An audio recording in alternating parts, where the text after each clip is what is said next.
शीर्षक गरुड़ पुराण का दर्पण। यह कथा गरुड़ पुराण की शिक्षाओं से प्रेरित एक गंभीर और रहस्यमय कहानी है जो कर्म और उसके फल को सरल भाषा में समझाती है। एक समय की बात है। काशी के पास देवदत्त नाम का एक धनी सेठ रहता था।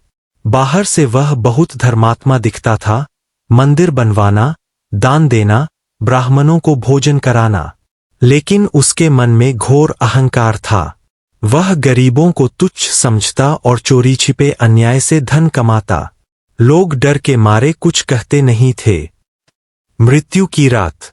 एक रात देवदत्त को तेज बुखार चढ़ा। आधी रात होते होते उसका शरीर ठंडा पड़ने लगा। अचानक उसने देखा, दो भयानक आकृतियां कमरे में खड़ी है। काले शरीर, लाल आंखें, हाथों में रस्सियां।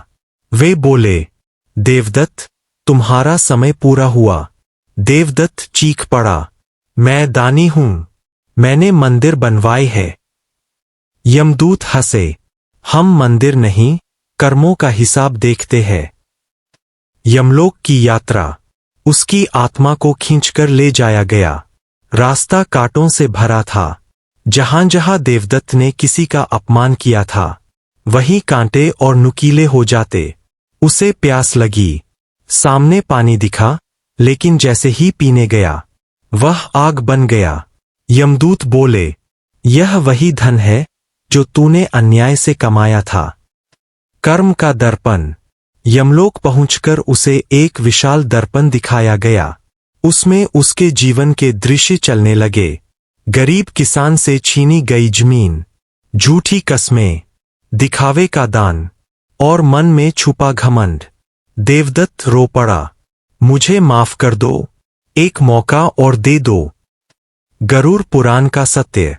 तभी एक दिव्य स्वर गूंजा, दान हाथ से नहीं, हृदय से देखा जाता है। ये धर्म दिखावे से नहीं, कर्म से होता है।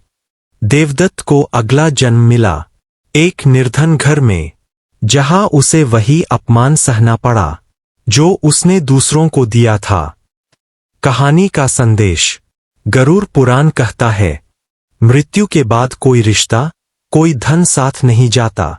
साथ जाता है तो केवल कर्म, और वही कर्म स्वर्ग या नरक नहीं, बल्कि अगला जीवन तय करते हैं।